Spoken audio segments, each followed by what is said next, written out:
In India's northwestern state of Punjab, there lies a city that houses Sikhism's holiest temple. A city home to a shrine that encapsulates many poignant Sikh stories. A walled city with an intricate web of streets forming a shield around the holy centre. This is the city of Amritsar, the 400-year-old spiritual locus of the Sikhs. I'm Jason Pomeroy, an eco-architect and urban planner, and I'm passionate about cities. I'm travelling to a series of great cities and finding out how old and modern architecture give each destination its special character.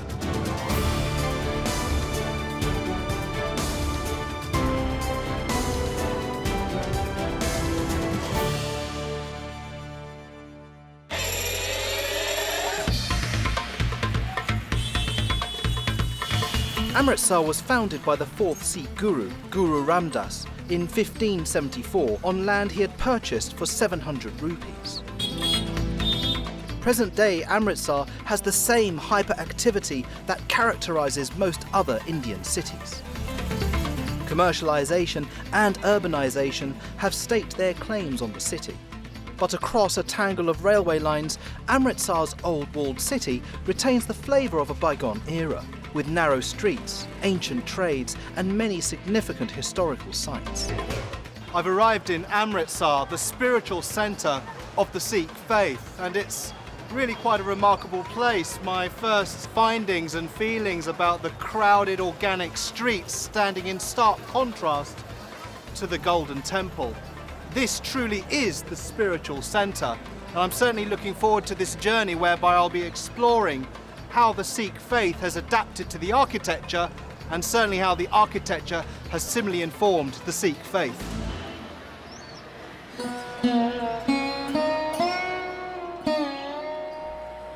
Sikhism originated in Punjab in the 1400s with the teachings of Guru Nanak, the religion's founding guru.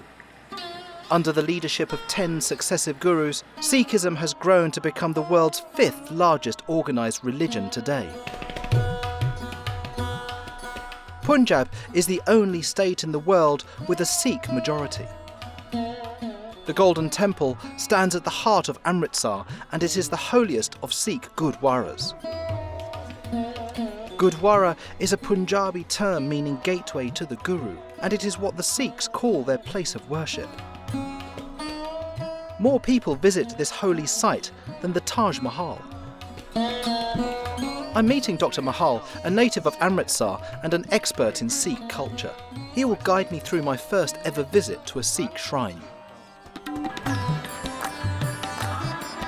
So what we have here is a complex of different buildings that make up the entire Golden Temple. What do we have in the middle here? That's the middle of this building. That is the place of worship where the holy book of Sikhs, Guru Granth Sahib, is placed. That is exactly in the center of this building. It's a remarkable gold structure. I mean, it looks like it's been coated in gold leaf. Is that the case? Oh yes, about 750 kilograms of the gold were used, and it is plated on the copper plates. The Golden Temple was completed around 1602. But the present structure is the result of a substantial rebuild in 1764 following an enemy attack. In the 1800s, Maharaja Ranjit Singh secured the Punjab region from further attacks and gilded the upper floors of the Gurdwara, which gives the Golden Temple its distinctive appearance and English name. The Golden Temple seems to float on a body of water, fed by the Ravi River. And what is the water body called? It is water body is called the Amritsar. That is the name of the city. Amrit means the nectar, the holy water, and the Sar means that is the lake.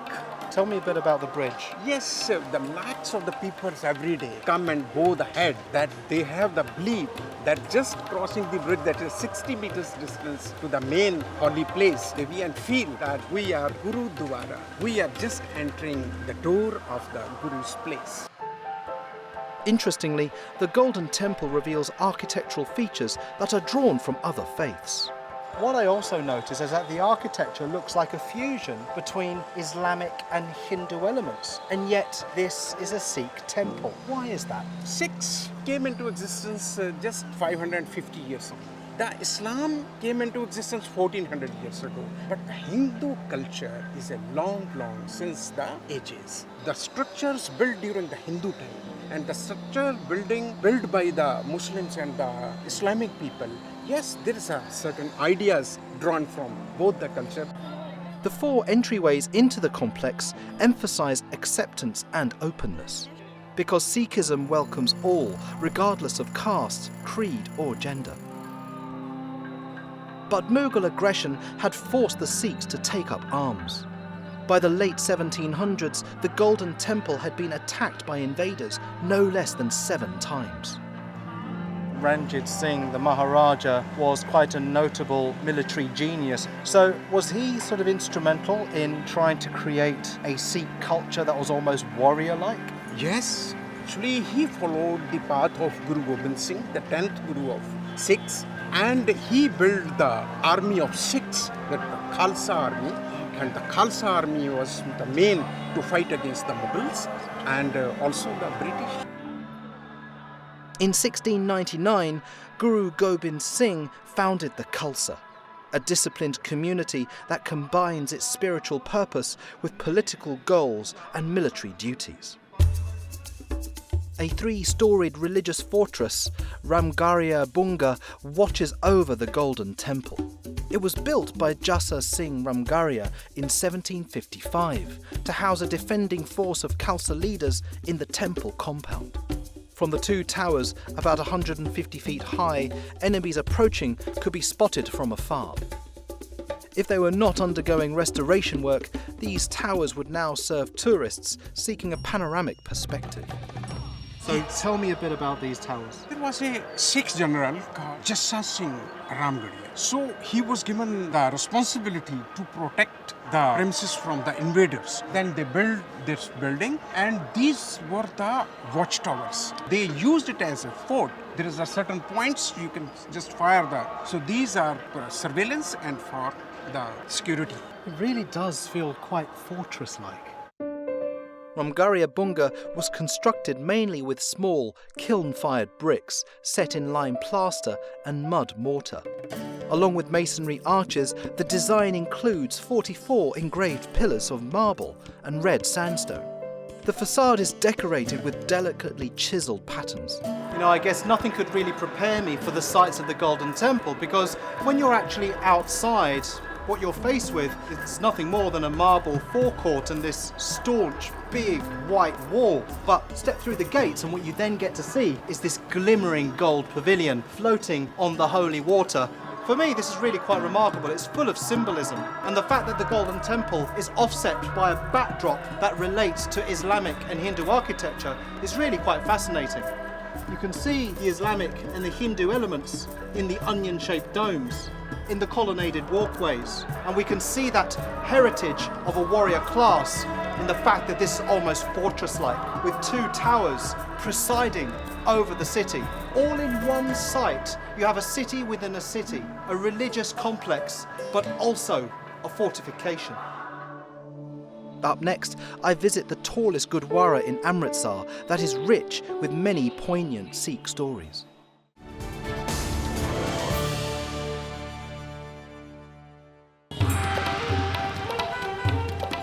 Just a short walk from the Golden Temple stands a structure that draws little attention despite its stature. This 9-storey tower is the Gurdwara Baba Atal Rai. Dr. Mahal recommends a visit to this monumental place of worship that holds special significance for the Sikhs.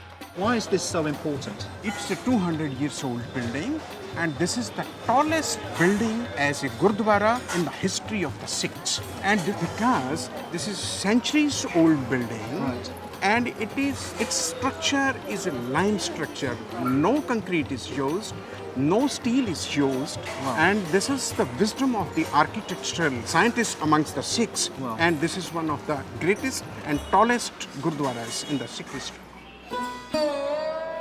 The 9 stories symbolise the 9 short years of Baba Atal Rai's life. Son of Guru Har Gobind, young Atal Rai was called Baba, meaning wise old man, for possessing wisdom far beyond his years. The 6th Sikh guru erected this tower as a cenotaph, enshrining the remains of his son who had died prematurely in 1628. Standing at a height of over 40 metres, this holy tower offers a panoramic view of the city. Situated on the southwestern side of the Golden Temple, the present structure was built in the late 1700s and became a gurdwara, a place of worship. The interior of the gurdwara takes inspiration from the Golden Temple, with a gilded, mirrored ceiling covering the ground floor. The first story is where one is treated to the magnificent fresco artwork that encircles the top half of the octagonal structure. The intricate paintings depict the life of Sikhism's founder, Guru Nanak. As we move round this building in a clockwise fashion, we're actually getting the depiction in pictorial terms of Guru Nanak's life, from a child all the way through to adolescence, all the way through to the end the of last days. breath. Remarkable. And I love the fact that the mirrored ceiling, very fine filigree and marble, also seems to bounce light around this room. It makes it feel so much lighter. The basic purpose is we are all around surrounded by the nature, flowers and the leaves and the trees, even the birds around. Means that represents we are with the harmony of the nature. So nature is all around and we appreciate the nature. The upper floors of the tower were damaged during a military operation in 1984. They have since been refurbished and are now modern in design, a stark contrast to what is taking place on the lower floors, where tradition is being preserved. You know, this really does tell you something about the Sikh tradition, and also their very strong storytelling tradition.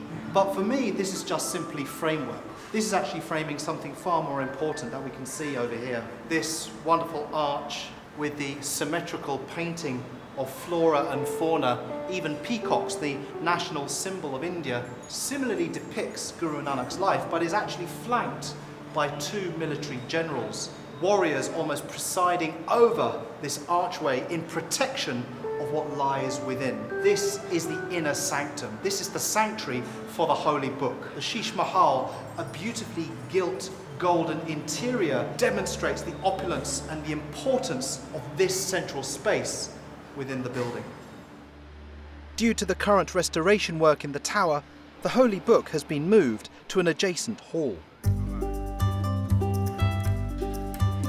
You know, it's wonderful to see craftsmen restoring this building to its former glory, because I get the sense that there are so many temple structures, gate structures that have been left to ruin. In many respects, we need to try and preserve these heritage buildings, these landmarks, in order to tell the Sikh story. And I'm sure Maharaja Ranjit Singh would be very proud to see carpenters, painters, decorators trying to restore these wonderful frescoes to their former glory.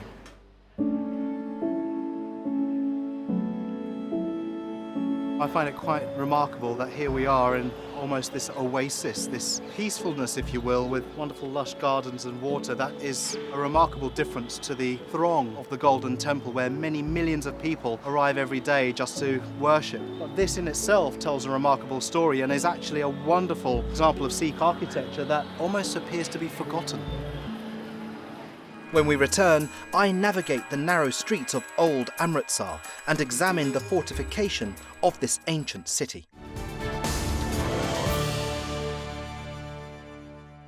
The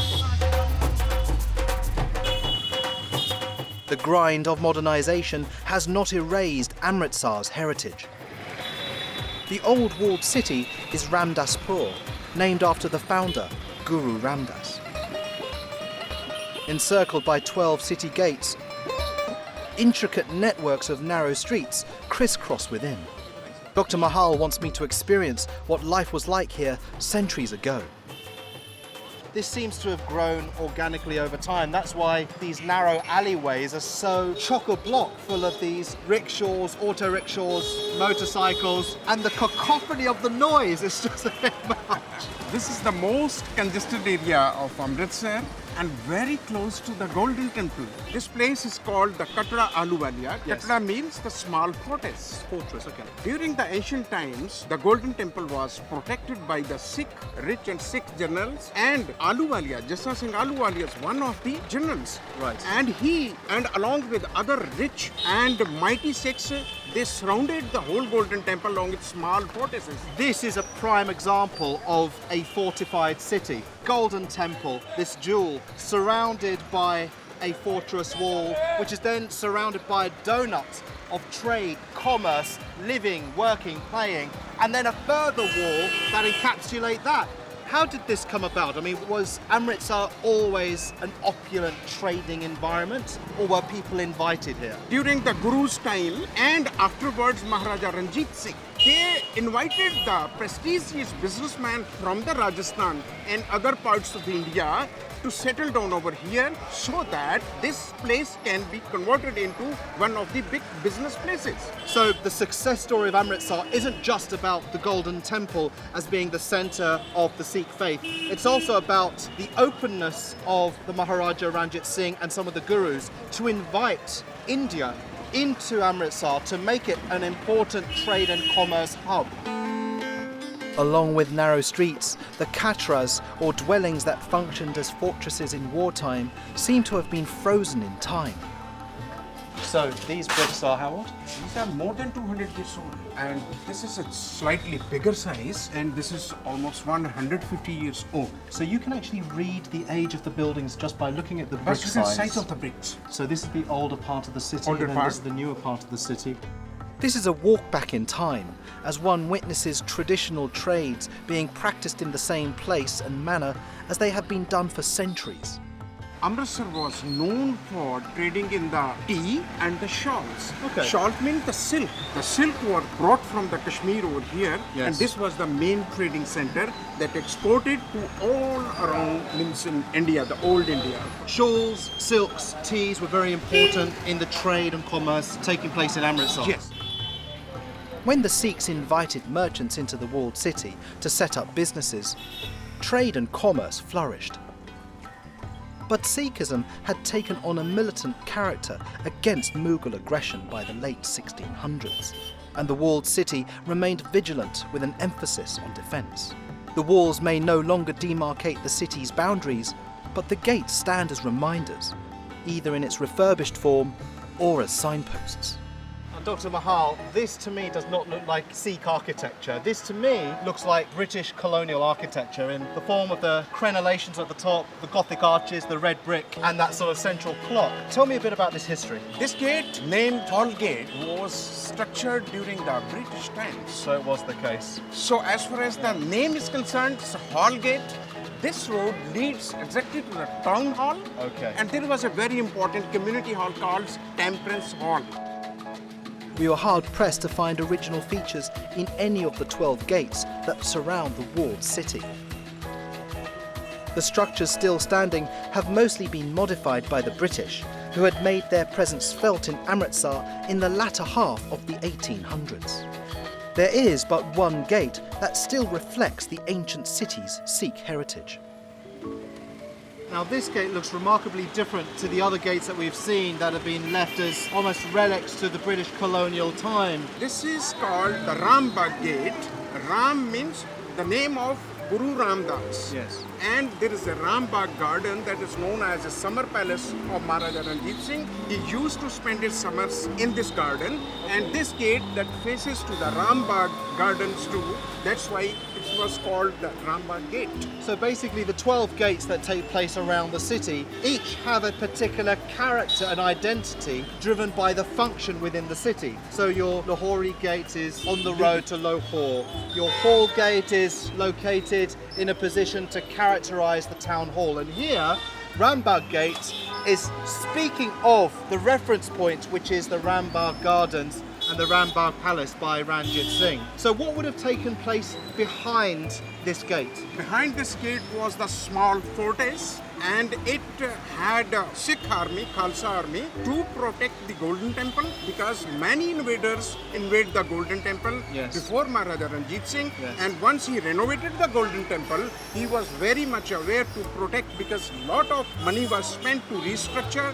then for gold plating and everything. The most precious monument as far as the structure is concerned, as far as the religious importance is concerned. So he was much more concerned about the protection of the temple, city, as well as himself, those who had a summer palace in the garden.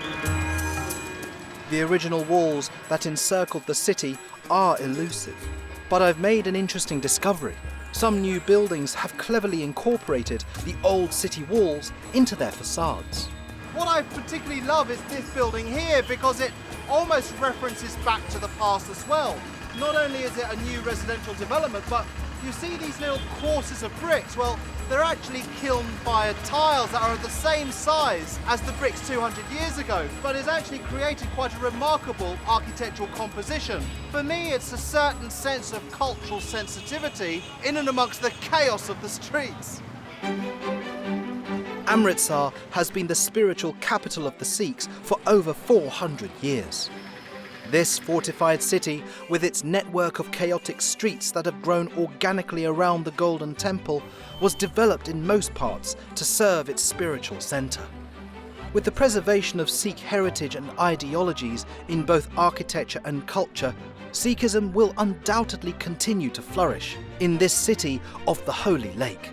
I conclude my journey through Amritsar thinking that this city is a bit of a paradox. Why? Well, here we have this city that was constantly invaded by Mughals, Afghans, even the British, and yet the Sikhs opened up its gates to allow for people from all around India to invest in this place. It's a holy city, and yet it's also a city of trade and commerce, being a centre for the textile industry. It's also a city with a holy temple, sitting cheek by jowl next to a fortress. Even the Sikh people, incredibly holy, but at the same time warriors in their own right. These contrasts strike me as a bit of a paradox, but perhaps that is also referencing the Sikh faith in itself, in that it is about acceptance. The fact that the Sikhs do not discriminate against age, race, creed or colour. And arguably the built environment here does exactly the same thing. It is all accepting, and perhaps that is what makes Amritsar successful.